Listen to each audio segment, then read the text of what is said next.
quel état des lieux faire de la situation sécuritaire en République démocratique du Congo, surtout quand on revient sur le discours du président de la République à l'ONU il y a quelques jours. La déclaration également de Massad Boulos, conseiller principal de Trump sur les questions africaines. Son interview continue de s'aimer beaucoup de commentaires et d'interprétations. On va donc y revenir, on va parler de la MONUSCO. Madame Keïta, Bintou Keïta insiste également pour dire qu'il faudra un dialogue pour résoudre la crise de l'insécurité, cette crise qui dure depuis plus de 30 ans. État de siège, déjà l'Assemblée nationale et le Sénat sont en train de proroger. Livre, Charles Onana a écrit un nouvel ouvrage, Quand l'Afrique bascule. On va devoir en parler de façon détaillée dans cette émission. Merci d'être avec nous. Mesdames et messieurs, en face de nous, M. Freddy Mulumba, politologue, journaliste et chercheur, amoureux du Congo. Merci et bonjour et merci beaucoup d'être avec nous, M. Freddy Mulumba. Je vous en prie, cher ami. M. Freddy Mulumba, d'entrée des jeux, de prendre les sujets qu'on a prévus, vous avez beaucoup d'ouvrages là, sur place, parce que vous voulez présenter votre clé de lecture d'abord. Oui, je pense qu'il y a des sujets importants. C'est d'abord le discours du chef de l'État où il a demandé à la communauté internationale de reconnaître notre génocide. Et puis le deuxième sujet, c'est sur M. Boulos, Mme Keïta, qui espère que les Congolais vont dialoguer pour trouver la paix. Ok. J'ai amené 4 livres qui ont trait au génocide des Congolais. Le premier, c'est celui de Charles Onana, que vous connaissez très bien. Holocauste au Congo, l'omerta de la communauté internationale. Ça, je ne vais pas encore donner beaucoup d'explications. Charles était très clair. Il a démontré comment on a tué des Congolais. Et les Congolais ne sont pas tués par des Congolais, ce sont des Rwandais. Donc, je peux bien dire, c'est le régime de Paul Kagame et de Museveni qui ont tué les Congolais. Donc, c'est ça, Holocauste au Congo. Deuxième ouvrage, c'est les fantômes de Léopold II, du roi Léopold II, et l'Holocauste oublié. Charles, il parle par rapport à l'actuelle guerre des génocides qui se passe à l'est du Congo, qui est beaucoup justifié d'abord par les minéraux stratégiques qui vont concourir dans l'utilisation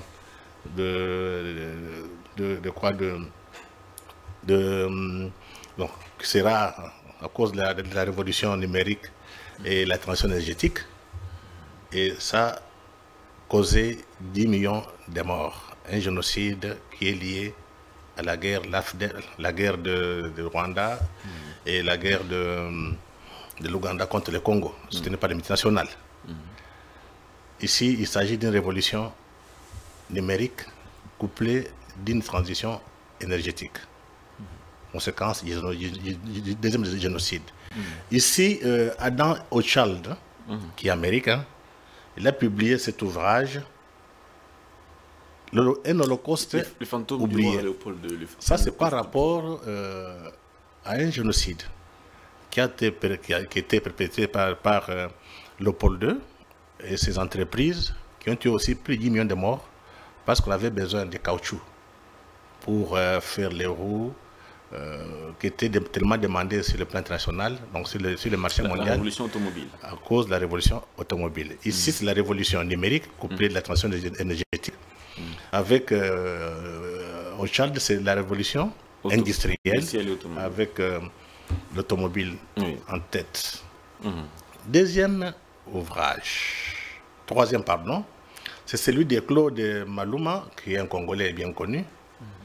Il est de la famille de Bouankem, donc c'est quelqu'un qui est habitué à se battre parce que son oncle ou bien son papa a souffert sérieusement quand ils étaient dans l'île de Pes. Il est bien connu. Donc Claude Maluma Son ouvrage est intitulé « Génocide au Congo pour votre confort ». Ça, c'est... C'est un livre tout récent. C'est récent, les livres, ça vient de sortir. Claude est en train de faire le tour de l'Occident. Il est au Canada, à Paris, à Bruxelles, pour mobiliser d'abord les Congolais, pour qu'ils prennent conscience. Oui. Et deuxièmement, que l'opinion occidentale, belge, française, américaine, canadienne, soit mobilisée. Et quatrième livre, ça, j'en ai commandé, ce n'est pas encore arrivé. Le génocide des Congolais de Léopold II à Paul Kagame, de Boniface Moussavouli.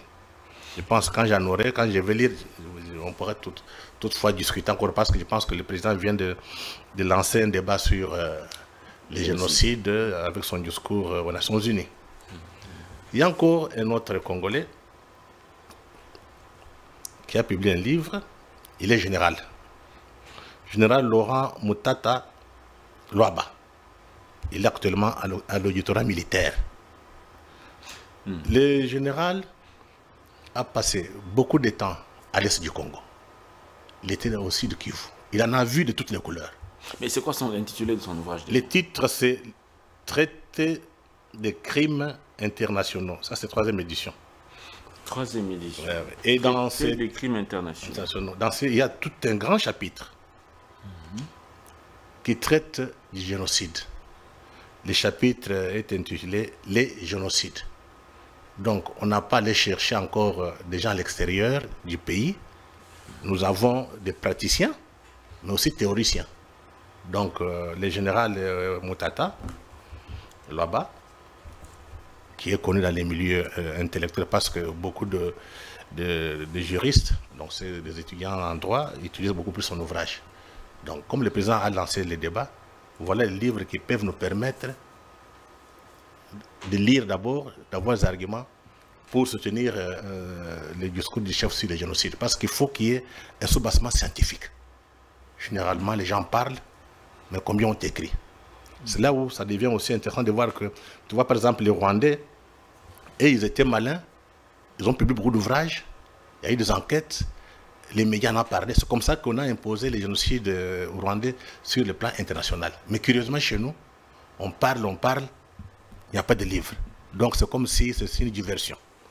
Mais il y a un deuxième clé de lecture, une deuxième clé de lecture, c'est ce livre ici de Jean-Claude Willam, Les faiseurs de paix au Congo. Pardon, M. Freddy Moulumba. Avant cette deuxième clé de lecture n'est pas liée à la première, donc c'est totalement distinct. Là, vous avez présenté 4 ouvrages qui parlent presque d'un même thème, le génocide. Alors, quand on fait une certaine comparaison entre ces 4 ouvrages, le message clé, c'est lequel? Ok. Je pense que ce qui est beaucoup plus important, il faut apporter un peu de lumière dans les débats au Congo. C'est d'abord, il y a génocide, il y a holocauste, il y a génocauste. Ça sème la confusion chez nos Congo. Je me suis référé à des définitions qui sont connues de tout le monde. On parle de génocide, quand il y a extermination physique, intentionnelle, systématique et préméditée d'un groupe humain ou d'une partie d'un groupe en raison de ses origines. Ça, c'est ce qu'on appelle génocide. Les origines. Oui. Et les génocides doivent être reconnus sur le plan international. Je prends l'exemple, le génocide rwandais est reconnu, le génocide des Hutus, des Juifs est reconnu. C'est les deux génocides qui sont reconnus. Mais vous avez les génocides des Arméniens, perpétrés par des Turcs. Il y a un génocide. Mais on n'a pas encore reconnu ça. Et vous avez encore les génocides du côté des Namibiens. On avait décimé les Allemands et décimé les Ottantos. C'est un génocide. Mais ce n'est pas reconnu. Donc, quand on parle de génocide, l'idée principale, c'est qu'il y a un peuple, quelque part, qu'on veut exterminer. Exterminer, oui. Ça, c'est la définition qui est connue, mais il faut normalement que ça soit reconnu par les droits internationaux. Oui, oui, pour que ça soit. Maintenant, il y a l'Holocauste. C'est ce que je porte ici. Voilà pourquoi Onana a utilisé l'Holocauste au Congo. Et l'autre ici, Adam Ochold, a utilisé un Holocauste oublié. Ça signifie quoi? Selon la définition qui était proposée, ça c'est avant la Deuxième Guerre mondiale, il était utilisé pour désigner l'extermination des groupes entiers. Après la Deuxième Guerre mondiale, avec l'assassinat des Juifs d'Europe, quand on dit Holocauste, on se réfère déjà au génocide des Juifs d'Europe. Maintenant, troisième définition, Holocauste, troisième terme. Donc j'ai dit, il y a génocide, il y a Holocauste, il y a génocauste. Génocauste, ça c'est une invention des Congolais. C'est ce qui est très frappant. Nous sommes devenus des savants, on invente des termes. Qu'est-ce que l'intelligence artificielle donne comme définition? Génocauste, c'est génocide et coup. Il y a d'abord combinaison et exploitation économique des ressources. Donc on tue des gens parce qu'il faut exploiter les minéraux, les richesses. Comme conséquence, vous avez le coût humain, social et, oui, et économique. Ça, c'est ce que Génocauste donne comme élément. Mais le problème, c'est où? Sur le plan international, le Génocauste n'existe pas. Donc, c'est entre nous, ici, on parle de Génocauste. Même quand vous parlez à un Japonais, le Génocauste n'existe pas. Donc, et quand vous parlez à un Européen, même un Américain, Génocauste, c'est quoi? Mais le seul mot qui existe, c'est génocide. Voilà pourquoi le discours du président est très important. Le président était très clair. Il y a des génocides des Congolais. Ce n'est pas Génocauste. Parce qu'on dit Génocauste par rapport au coût. Génocide et coup. Mais quand on parle de génocide, c'est quand on a tué des gens avec... Donc c'est prémédité. Les Rwandais, les Ougandais tuent les Congolais d'abord avec les multinationales pour voler nos minéraux. Deuxième chose, pour occuper nos territoires. Là, c'est quoi? Génocide, Génocauste? Ça, c'est génocide. C'est pour montrer les limites des termes Génocauste. Qu'est-ce que vous conseillez au gouvernement? Non, le président était très clair. Il a donné les véritables mots. C'est génocide. Ce n'est pas Génocauste. Mais on a suivi à la RTNC. Non, je te parle des présidents. Tu ne vas pas comparer les présidents à la RTNC. Non, une manifestation officielle. J'ai dit ceci, le président a parlé très clairement aux Nations Unies. Non, M. Fedi, il a parlé.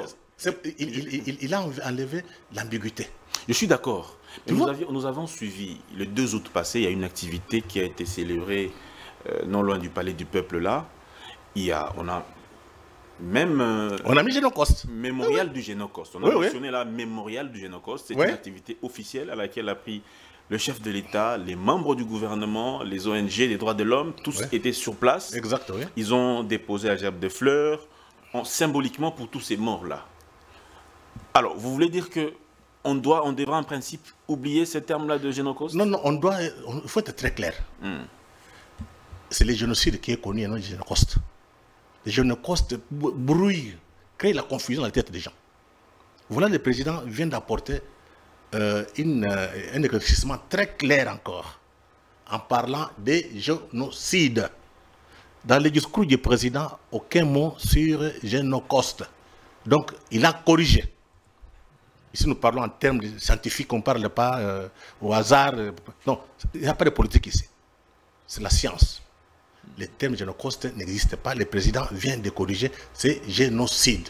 Donc, dans notre discours aujourd'hui, à partir du discours du président, c'est le terme génocide qui est beaucoup plus important. Pourquoi? Le terme Génocauste est limité d'abord. C'est un terme qu'on trouve seulement chez nous. À l'extérieur, ça n'existe pas.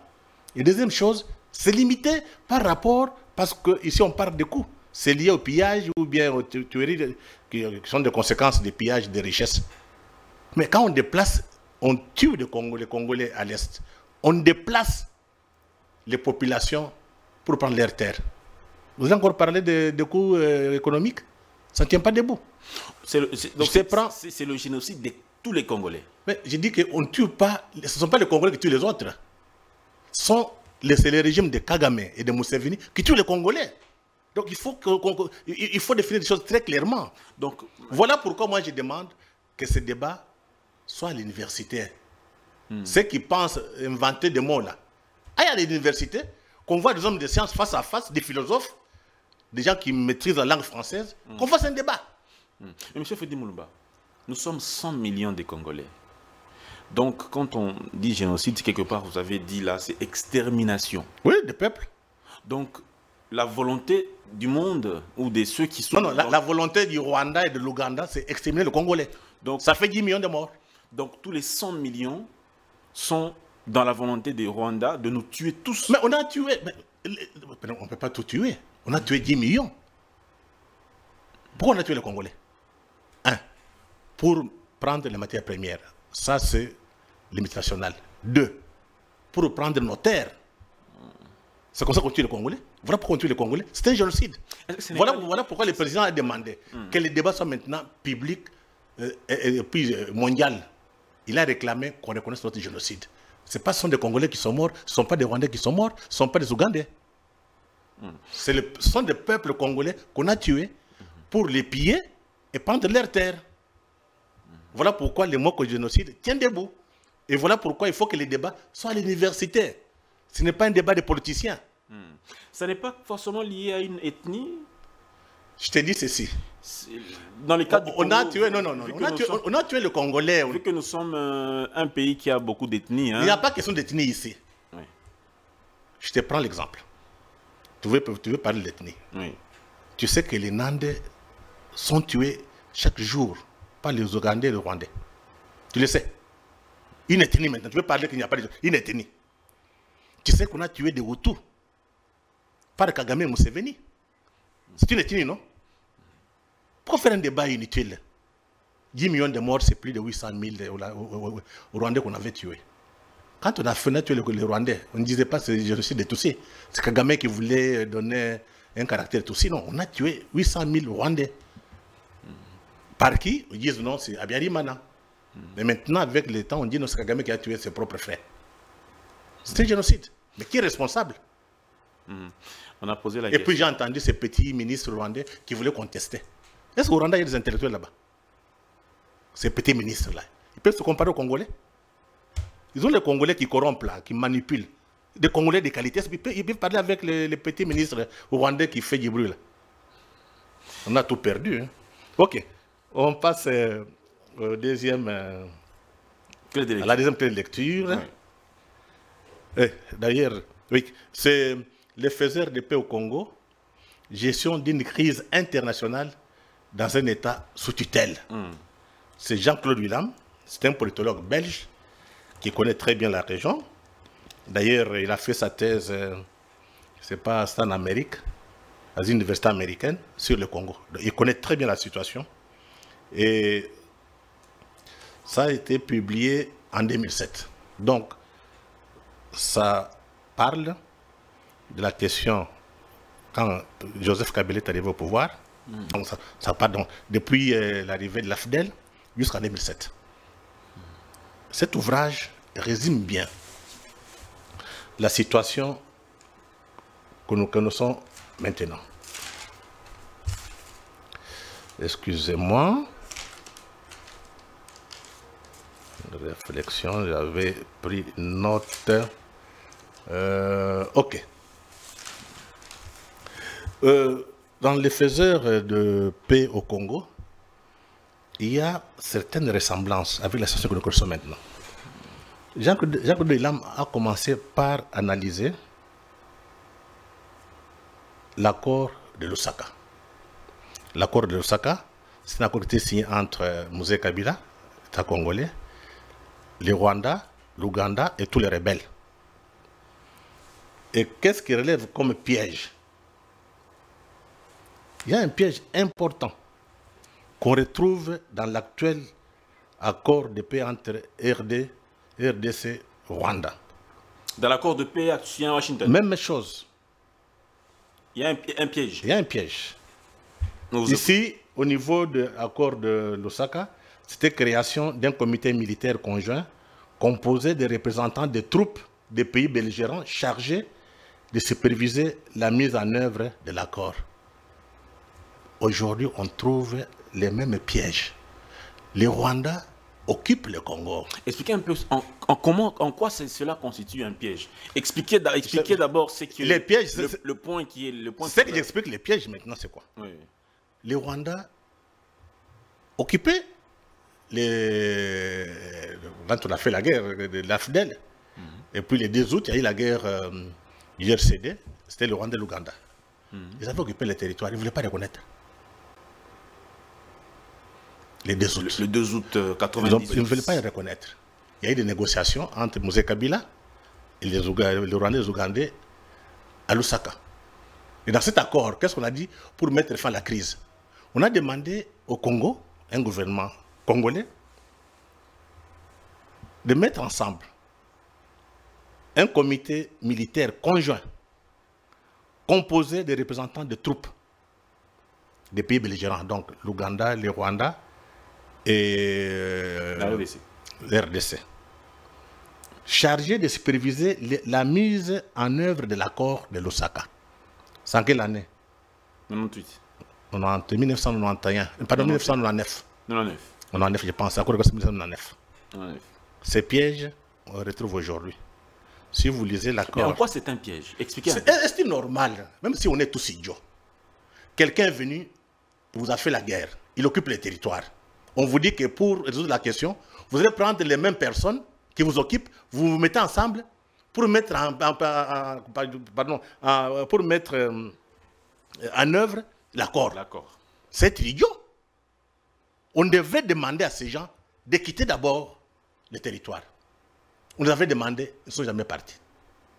On retrouve la même chose dans la résolution. Il y avait la première résolution après l'accord de Lusaka, résolution de 1304, du 16 janvier 2002. Il n'y avait pas de supervision de la MONUSCO, de Nations Unies? Mais c'était avec les Nations Unies. Oui. On avait demandé dans cette résolution que les troupes quittent. Les troupes ougandaises, rwandaises libèrent le territoire congolais. La résolution 2773 des Nations Non, Unies. je te parle de la résolution 1304 du 16 janvier 2002. Tu vois? C'est pour t'expliquer les pièges dans lesquels nous sommes encore jusqu'à aujourd'hui. Et puis, quand vous prenez la résolution 27-23, c'est ça, non? 73. 27-73. Oui. Vous retrouvez les mêmes histoires. On vous dit, les Rwandais et l'Ouganda doivent arrêter les troupes. C'est ça, non? Ils doivent quitter le territoire congolais. Ils doivent arrêter de soutenir le M23, ainsi de suite. Et quand vous voyez un peu ce qui se passe dans le passé, les Rwandais disaient qu'ils se retirent, mais laissaient des gens sur le terrain. Après, ils reviennent. Oh non, on vient pour attaquer les FDLR, ils menacent la sécurité. Le même discours revient. Voilà pourquoi j'ai dit il faut que les Congolais tirent. Le gouvernement congolais a été. Prennent. J'ai dit les Congolais, pas le gouvernement. Il faut que les Congolais qui a signé en fait. Oui, mais non, ça c'est la résolution, c'est pas le Congo. C'est pas le Congo, c'est la résolution qui est votée là-bas. Non. Quand vous parlez de l'accord de Lusaka. L'accord de Lusaka. Oui. C'est le gouvernement congolais, c'est Mosé Kabila avait signé avec Yerodia. Maintenant, on vient de signer avec Madame la ministre des Affaires étrangères. C'est les mêmes pièges qui reviennent. Et pourquoi? C'est parce qu'il y a un objectif. Voilà le problème. Les Américains ont décidé, les globalistes occidentaux ont décidé de couper le Congo en morceaux pour l'exploiter. Les Rwandais ont leur vision et l'Ouganda, c'est prendre nos terres. L'Occident a besoin de minerais à prendre gratuitement.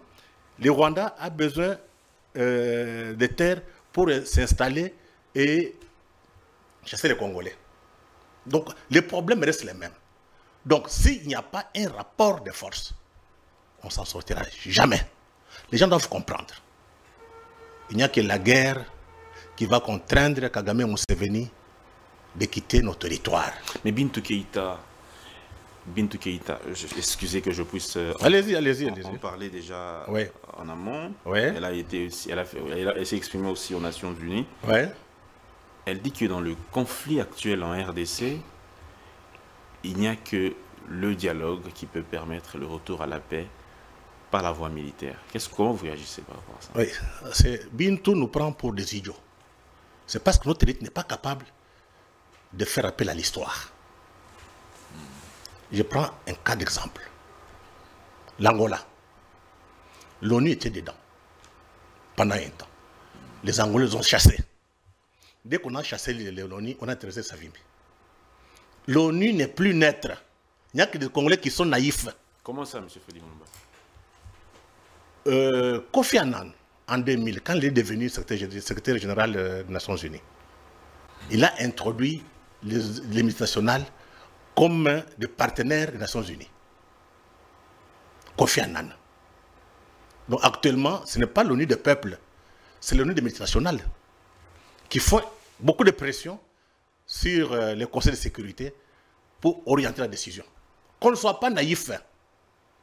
L'ONU n'a jamais résolu une crise. La crise de la Yougoslavie.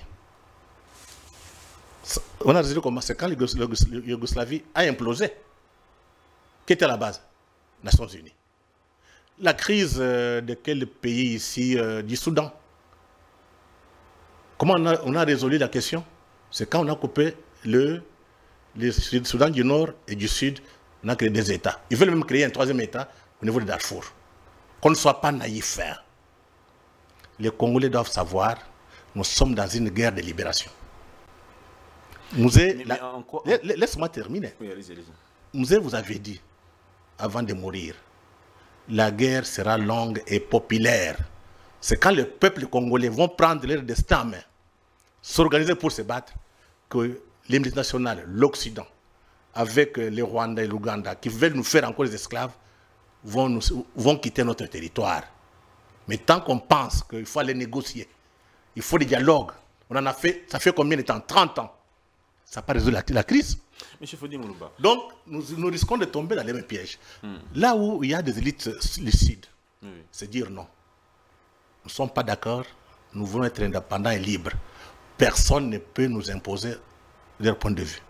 Et surtout, l'ONU n'existe presque pas. Qui l'écoute? La crise dans quel pays? Ukrainien. En Ukraine. L'ONU est là.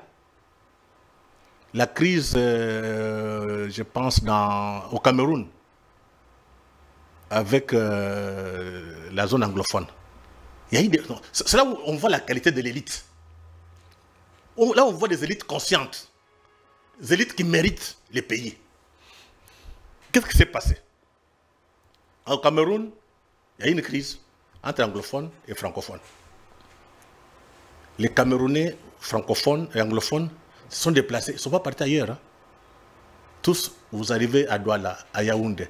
Les familles camerounaises ont reçu tous ces gens. On les a. L'État camerounais s'occupait de ces gens.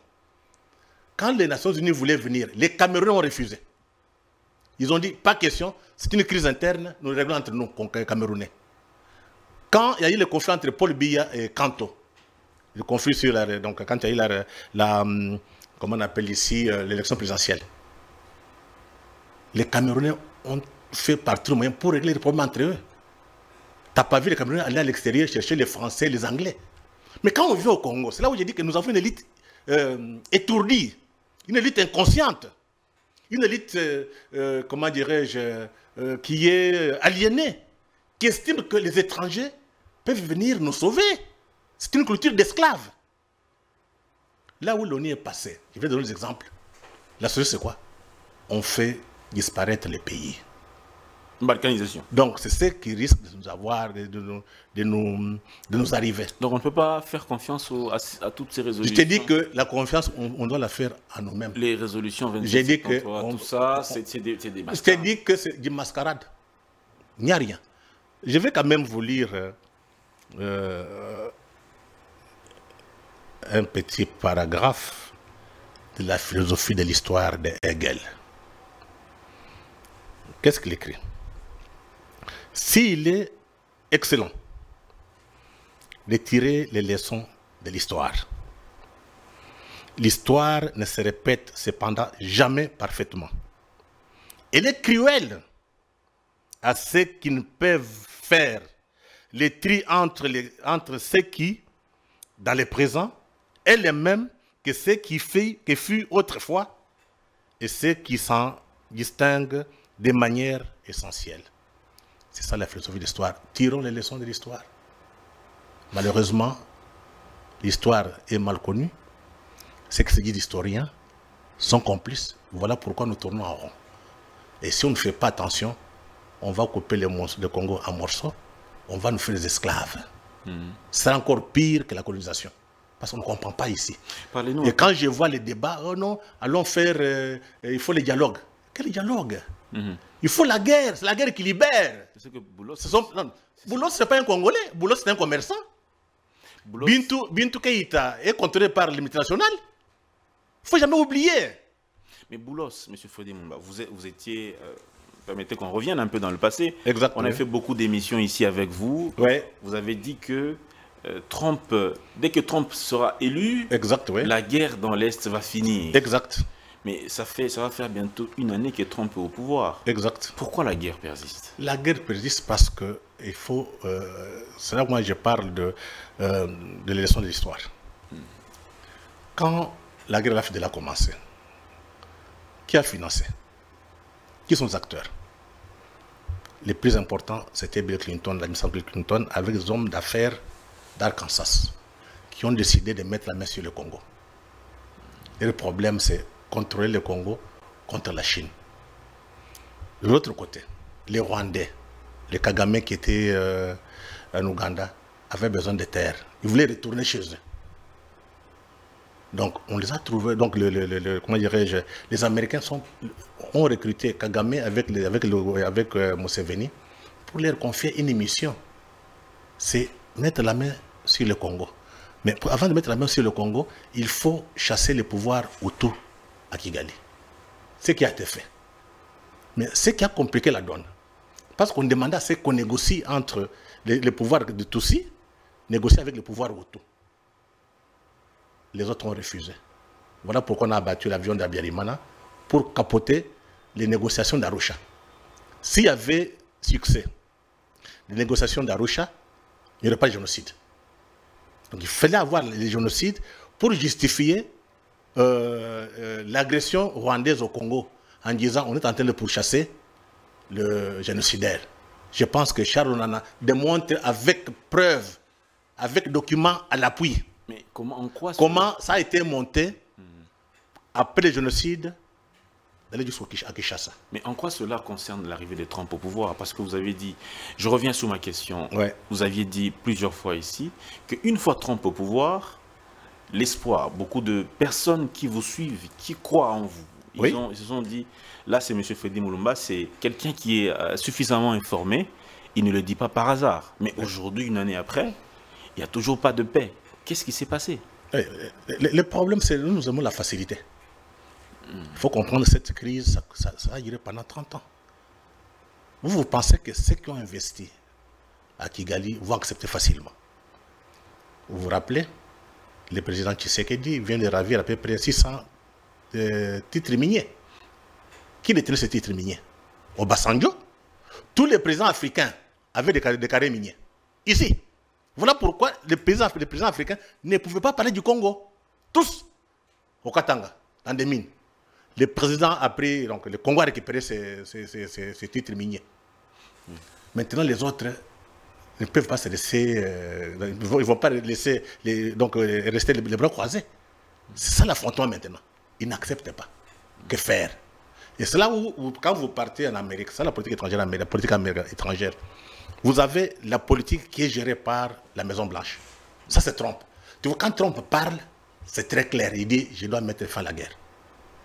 Parce que c'est lui qui défend les intérêts de l'État américain. Mais quand vous partez au département d'État, c'est truffé des globalistes. Et ils voient seulement une dimension économique. Voilà pourquoi il y a un conflit entre Trump et les globalistes. Les globalistes, jusqu'à présent, contrôlent encore le département d'État. Voilà pourquoi on brouille les cartes. Comme ils ont beaucoup investi au Rwanda, ils ne peuvent pas accepter que l'Amérique arrive ici, quand il y a l'État américain. Parce que dans les deals, c'est prévu. On va amener la loi américaine au Congo. Donc, ceux qui vont investir ici, les entreprises américaines, pour être sécurisées, il faut que la loi américaine soit d'application. Ça signifie que si tu fais des bêtises, tu fais des magouilles, corruption, c'est la loi américaine qui règle les comptes. Qui règle les comptes. Maintenant, mais Trump, dès qu'on met la loi, tous les mafieux ne seront pas travaillés. Mais Trump, Obasanjo, tu as vu, si vous partez à l'Est, la plupart des banques nigérianes, là, derrière c'est Obasanjo. Allez à l'Est du Congo. C'est un grand mafieux. C'est un grand mafieux, Obasanjo. Tu as vu, mais il a 88 ans. Il ne veut pas dormir.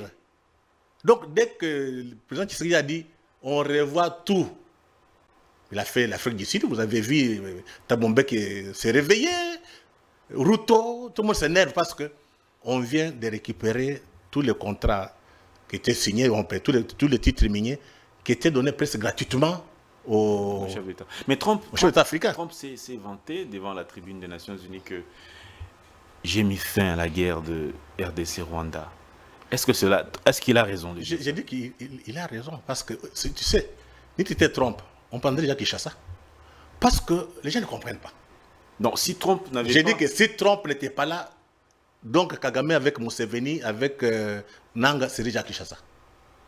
On a dit stop. Vous savez, ces gens sont partis.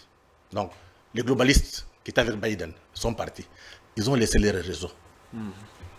Prenez l'exemple de la Syrie. Trump a pris la décision, il dit non, non, lui ne veut pas entrer dans l'histoire de la Syrie. Là. Et quand Trump pensait régler la question, mais en se retirant, qu'est-ce qui s'est passé?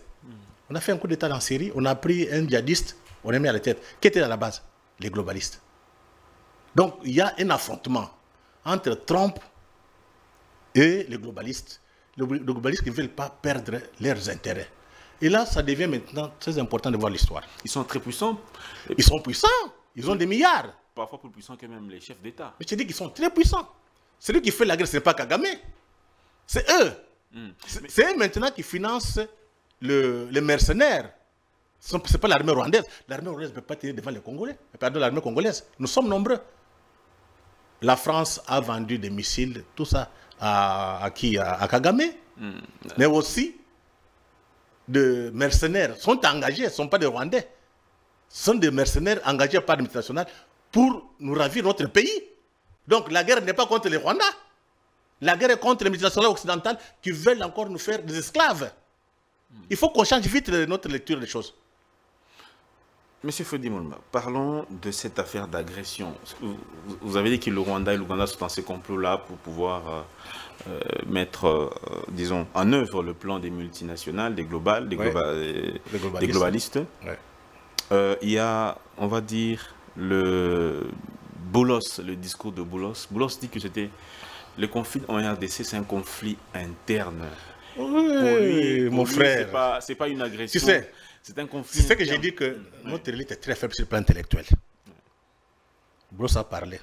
Tu as vu quel juriste, quel intellectuel, quel politologue parlait ici? Tous ces politiciens ici, tu as vu quelqu'un parler? Tu as vu quelqu'un parler? Le problème du Congo, nous avons une élite de mercenaires. Notre problème, les autres personnes ne peuvent pas venir ici se battre à notre place. Nous sommes très faibles sur le plan intellectuel. Normalement, dès que Boulos parle, la ministre des Affaires étrangères doit réagir. Thérèse Wagner. Oui. Ça, c'est la première fois, donc le premier niveau. Deuxième niveau, les intellectuels. Vous sortez l'histoire, les droits internationaux. Vous démontrez que Boulos est à côté. Tu sais, cette guerre, ça commence avec qui? Avec Bill Clinton. C'est Bill Clinton qui a pris les Rwandais. On a armé les Rwandais pour venir nous tuer. Mais pourquoi Comment est-ce qu'on peut penser que la guerre est interne? Ça veut dire que nous sommes faibles ici. De telles histoires, on devrait avoir des Congolais être capables de démontrer. Mais combien de complicité interne? Voilà ce qui complique les choses. Peau noire, masque blanc. C'est le problème du Congo. Tous ces gens qui crient politiciens, Il y a un bon roman là d'un Congolais intitulé Les mathématiques congolaises. Mais il faut lire ça. Donc ceux qui parlent là, ce n'est pas eux. Derrière, il y a des gens qui tirent des ficelles. Voilà pourquoi on s'embrouille. Voilà pourquoi aujourd'hui, il faut que les véritables intellectuels prennent les choses en main. Ce sont, quand tu dis, donc c'est la science. C'est la vérité qui va sauver le Congo. Et non la politique. Ça signifie que les gens qui sont porteurs de la science, les gens qui sont porteurs de vérité, doivent s'assumer. N'attendez pas que les présidents vous appellent pour faire. Le Congo nous appartient à nous tous. Donc il faut que les gens qui ont des informations, qui aient le courage de parler. Personne ne parlera à notre place. Pourquoi vous plairez? C'est normal que Boulos dise ce qu'ils disent là. Boulos c'est un commerçant. Boulos... Il ne faut pas s'énerver. C'est normal. Boulos c'est un commerçant. Il vient pour l'argent. Et vous pensez qu'il va négocier en votre faveur. Mais vous ne comprenez pas. Voilà. Mais pourquoi il embrasse ce discours de Kagame? Kagame dit que c'est aussi, il dit aussi que c'est un conflit interne, il n'y a pas d'agression. Boulos dit la même chose. J'ai dit, on s'en fout. Est-ce que on s'en fout de ces gens-là? Il y a une complicité entre Boulos... Non, il faut s'en foutre. Ça, c'est notre pays, c'est nous qui décidons. Ça suffit quoi? Et là où il y a des intelligences, on s'y met. On ressort l'histoire. Je viens de te montrer ici, la guerre s'est décidée à partir des globalistes. Les globalistes avec en tête Bill Clinton. C'est que vous ignorez une seule chose. Ces gens ont tendance que nous sommes une race inférieure. Dans leur imaginaire, on n'existe pas. Les premiers raciales. Parce que ce qu'ils font ici, ils peuvent le faire chez les Arabes. Hein. Et chez les Arabes, il y a des hommes. Hein. Automatiquement, vous voyez les Arabes parler. Et chez nous, tout le monde rase les murs là. Ah non, allons négocier. C'est une culture d'esclaves que nous avons. Donc il nous faut une révolution culturelle. Quels que soient les dialogues qu'on peut faire, ça ne va pas résoudre les problèmes du Congo. Les problèmes du Congo, c'est d'abord une révolution culturelle, une révolution de l'imaginaire et engager la guerre. C'est la guerre qui va nous libérer et non des négociations. Il y a une opinion qui fait circuler que les militaires d'Éric Prince, Blackwater, seront bientôt au Congo. Ils sont déjà là. Parce qu'on n'a pas d'armée. Il n'y a que des traîtres. Blackwater, il vient faire quoi? C'est un contrat que le Congo a signé avec Blackwater. On n'a pas d'autre choix. Entre avoir des militaires qui font toujours du repli, qui se laissent corrompre, vous faites comment pour sauver le peuple? On a fait appel à l'autre, on a payé l'argent. C'est pas le mercenariat, hein? C'est normal, non? On paye l'argent pour défendre le Congo. Entre-temps, nous préparons notre armée. Donc, nous devons croiser les bras. Quand vous avez des traites dans l'armée, tous ces gens qui trahissent là, vous allez les laisser faire. On a fait appel à Blackwater. On met de l'ordre. D'abord, on protège nos minéraux. Dès qu'on protège les minéraux là, cette guerre va terminer. Parce qu'ils viennent, ils les pillent, ils vont acheter des armes. Dès qu'on protège les minéraux par Blackwater, entre-temps, nous préparons notre armée. Parce que Blackwater ne va pas nous protéger éternellement. Il nous faut une armée patriotique, nationale, pour défendre les intérêts du Congo. Voilà pourquoi on a signé cet accord avec Blackwater. Blackwater. Quand est-ce que Blackwater, dans combien de temps Blackwater peut renvoyer le Rwanda chez lui? Non. L'Ouganda. Ça peut nous prendre combien de temps? Parce que le peuple est fatigué de la souffrance. Non, le problème est que vous ne comprenez pas. Blackwater ne viendra pas se battre à votre place. Vous faites quoi? Dans des bars en train de boire? Dans des églises en train de prier? Mais on les paye pourquoi, monsieur? J'ai dit ceci. C'est parce que nous sommes devant un fait. Il y a trop d'inconscients, et au gouvernement, et dans l'armée. Les traîtres, on fait comment? On peut demander un service, on nous aide, nous mettons l'ordre. C'est passé dans quel pays? Au Burkina Faso? Qui était parti là-bas? Wagner, non? Aujourd'hui, Burkina Faso est stable. Ce sont des mercenaires russes. Hein? Va là-bas jouer encore. Si Blackwater nous aide, à faire quoi exactement? C'est d'abord, on doit former l'armée. Parce que c'est nous qui devons défendre notre pays, ce n'est pas Blackwater. Blackwater ne peut pas venir mourir ici. D'ailleurs, ils sont venus, on a payé, ce n'est pas gratuit. Nous avons une culture un peu drôle. Voilà, j'ai dit que notre élite est très faible. Donc, il faut une révolution culturelle. Changer l'imaginaire. On a des capitaux, on a des mercenaires. des gens aliénés, avec son pays, il n'y a pas d'avenir. Tu vois, ils veulent négocier à tout prix pour sauvegarder les petits intérêts. Donc, on va négocier, il devient ministre, il va manger, il va construire des maisons. Mais il oublie, dans 20, 30 ans, ses petits-enfants seront dans quel état? Ils ne savent pas que pour arriver à avoir une liberté, il faut le sacrifice. On n'a pas ça en tête. Monsieur Fodi Boulumba, on va finir. Merci beaucoup en tout cas de votre présence. Parlons un tout petit peu justement d'une personne qui a géré ce pays pendant 18 ans. Il a aussi géré la guerre dans l'est du pays. Il est le patron, selon la justice congolaise, il est le patron de M23 AFC. Est-ce que c'est possible que la même personne qui a dirigé un pays soit la même personne qui ait fomenté des coups d'État, et pas des coups d'État, fomenté des rébellions, dirigé les rébellions pour tuer les peuples, le même peuple qu'il dirige? Est-ce que c'est... Oui, vous savez, ça, c'est possible. Ce sont des discussions inutiles. Je me rappelle, le président, il était en Allemagne, il a fait une déclaration. Il dit derrière, c'est l'ancien président. La seule personne qui est mieux informée, qui est mieux renseignée, c'est le président Tshisekedi. Ça, c'est un des deux. Le procès s'est passé où? À la haute cour militaire. Là-bas, il n'y a pas de corruption. Quand on juge, c'est par rapport à la loi. Donc, je peux dire qu'aujourd'hui, la seule structure, au moins sur le plan juridique, en qui on peut encore faire confiance, ce sont des militaires. Maintenant, ceux qui ne sont pas d'accord, démontrer le contraire. Nous sommes en démocratie, non? Ce qu'on dit, c'est faux. Venez avec des preuves pour montrer que la Cour n'a pas dit les droits militaires. Au lieu de faire des discussions inutiles. Parce que la crise dépasse des individus ici. Eux-mêmes, les proches de l'ancien président disent que cette condamnation vient aggraver la crise. C'est comme si on jetait de l'huile au feu. Vous ne comprenez pas? Est-ce que vous êtes de cet avis? Non, non, ils sont à côté de la plaque. Ils sont à côté de la plaque. La crise était là avant que Kabila soit président. Tu vois un peu comment on oublie. La crise était là avec Mobutu. La crise était là avec Moussa Kabila. Une question, ça fait plus de 30 ans. Pourquoi on n'a pas résolu? Voilà l'importance des intellectuels. Pas des gens qui ont acheté des diplômes à l'Inekin là, à qui on a fait des docteurs comme ça. Voilà l'importance des intellectuels. C'est éclairer notre opinion. Sans porter des gants. On ne les fait pas, nos enfants, nos petits-enfants, c'est nos esclaves des autres. Ce qui se passe ici, c'est la recolonisation de l'Afrique. Le nouveau partage. Vous avez déjà dans les Sahel, c'est la Russie.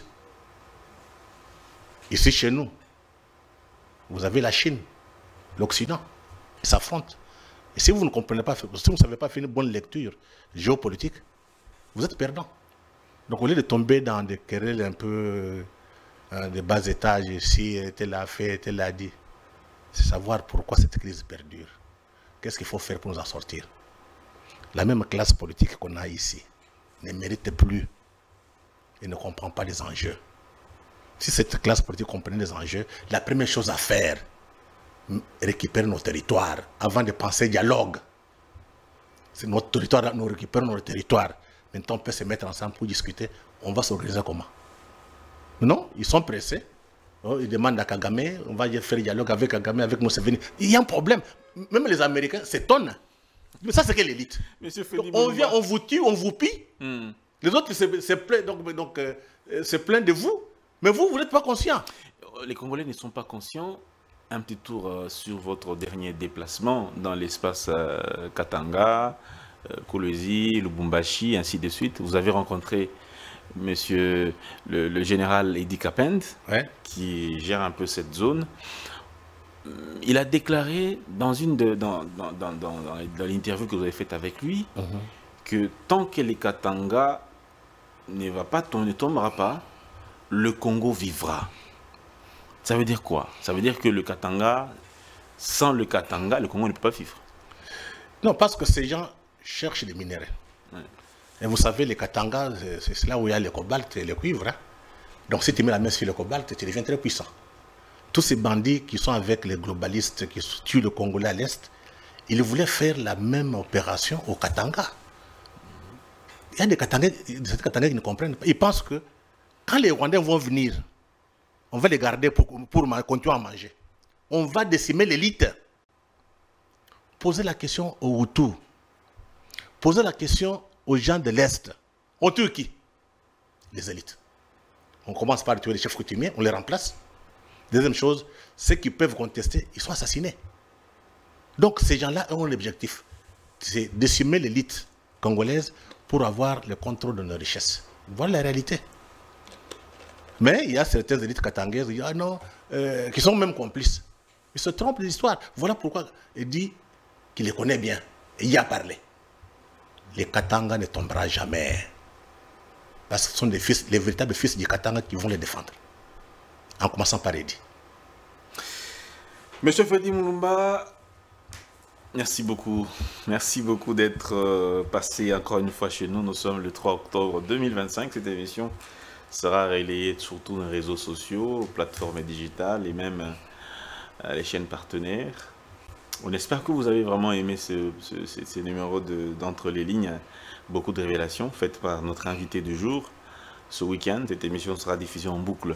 Monsieur Freddy Mulumba, est-ce qu'on a tout dit? Il y a quelque chose qu'on n'a pas... Non, mais on ne va pas parler de l'Ituri et de... Comment on appelle ça? Ce sont des provinces sur état de siège. Mais c'est curieux quand les gens demandent qu'on enlève l'état de siège. Moi, j'étais en Ituri. Cette histoire d'Ituri, là, donc la province, c'est la plate-bande de Museveni. Donc les gens qui demandent qu'on enlève l'état de siège, là, ils sont complices. Oui. L'état général Luboya, l'Ituri serait parti. Parce que comment ils procèdent? On appelle les militaires, vous allez mourir pour rien, prends l'argent. On a encore des gens qui refusent l'argent, qui refusent la corruption. Et le général Luboya, parlez à la population, ne parle pas aux élites corrompues, parlez à la population. Aujourd'hui, les gens de Kiyido, surtout à Bunia, les gens vivent. Il y a de l'ordre. Hein? Le Bunia n'est pas de Bunia. Ça signifie que les gens qui demandent qu'on enlève l'état de siège, ce sont des complices. Parce que tous ces politiciens, commerçants, ils espèrent qu'ils soient sous tutelle de Museveni. Comme ça va leur permettre d'avoir beaucoup d'argent, de faire des affaires. Mais ils oublient qu'on est en train de tuer leur propre peuple. Mais le Rwanda a occupé beaucoup de localités aussi sous l'état de siège. Même Goma est tombé, on était toujours en plein état de siège. Il y avait des complices, non? Quand on a dit qu'il y a des généraux à Kinshasa qui demandent de replier, c'était... Je dis que les jours où on va nettoyer notre armée, on met des patriotes. Cette guerre ne fera pas 6 mois. Dès que Kagame perd ses réseaux, ces gens, dans nos structures militaires, administratives, judiciaires, dès que Kagame perd le contrôle, le Congo va se libérer. Mais tant qu'on a des traîtres, ils sont nombreux. Depuis l'arrivée de l'AFDEL, ça fait 30 ans que les traîtres...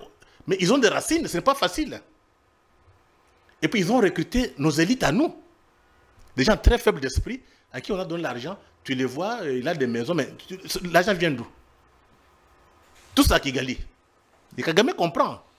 Il dit les Kinois là, ils adorent la musique et la bière. Il a donné l'argent, il dit non, vous savez Kagame il est bon. On fait même les selfies. Vous comprenez? Vous jouez, les gens jouent. Ouais. Il y a des ministres en fonction qui ont pris des selfies avec... mais ils sont connus. Kagame. Il est connu. Ils ne sont pas seuls. Au moins, lui, on les voit. Mais il y en a qui sont en coulisses, là. Qui les soirs reposent. Maître, je suis ici. Ils ont des informations. Il y a les ministres... Voilà pourquoi nous perdons la guerre. Tous ces militaires-là, les soirs, ils ont des informations. Le problème est que maintenant, on découvre, beaucoup sont en prison, non? Donc, c'est un déboulonnement. On nettoie petit à petit jusqu'à ce que le Congo reprenne. Les Congolais reprennent leur destin. Mais tout dépend aussi de la qualité de l'élite. Regarde nos religieux. C'est dit jamais vu. 5 SCC. C'est dit jamais vu. Quelqu'un qui tue des Congolais. C'est dire non, au nom de Dieu, allons négocier avec lui. Dialoguer. Les enfants comment dirais-je, de Dieu, les Juifs, les Israéliens, tu les vois. Ils sont dans leur église, comme synagogue. Mais ils sont armés. Ça signifie quoi? Tu viens avec la paix, ok. Tu viens avec la guerre, on sort l'arme. Chez nous, on est naïfs. On pense qu'avec les prières, on va sauver les pays. C'est une erreur. Donc, il faut prier, bien entendu. Mais quelle prière? Une prière qui donne conscience aux gens. Je te prends un exemple. Les Noirs américains, si vous lisez leur histoire, comment ils se sont sauvés? C'est grâce à la prière. Ils ont construit les églises noires. Ils ont formé l'élite avec une conscience de libérer les peuples noirs en Amérique. Voilà, vous avez les Malcolm X, vous avez les pasteurs ici, Martin Luther King. Ils ne viennent pas du néant. C'est une parole de Dieu qui libère. Une parole de Dieu de libération. Mais si, quand vous priez, on vous dit quoi? Il faut prier pour avoir des mariages, pour être marié. Il faut prier pour aller aux États-Unis d'Amérique. Il faut prier pour avoir l'argent. Tu vois, normalement, si aujourd'hui on décide, on donne un discours à nos pasteurs, une prière de libération. Même Jésus, il a chassé les bandits dans les temples, non? Comment vous pouvez penser que vous priez là, demain matin, les temples occupés par des bandits, ça va rester comme ça? Non. Jésus les a chassés. Et tout ça, ce sont des éléments de la religion ou bien de la religion qui peuvent nous aider à nous en sortir. Mais quand vous avez des prêtres, vous avez des évêques, vous avez des pasteurs qui aiment la chair, qui aiment la vie facile, il n'y a pas d'avenir. Donc c'est l'église, normalement la véritable église, des croyants qui peut sauver notre pays. Pas l'église en tant qu'institution. Parce que l'église en tant qu'institution sont des politiciens. C'est le peuple catholique, le peuple protestant, le peuple de toutes les églises qui sont conscients qu'ils aient l'évangile de libération. C'est passé en Amérique du Sud. Hein. Ceux qui ont libéré l'Afrique du Sud, ce sont des prêtres. Hein. Avec le nouvel évangile. Hein. Mais vous venez chez nous, non? Les gens pleurent, ils pleurent, tout ça. Non, Dieu va vous sauver. Dieu ne va pas vous sauver. Il faut se sauver soi-même quand même.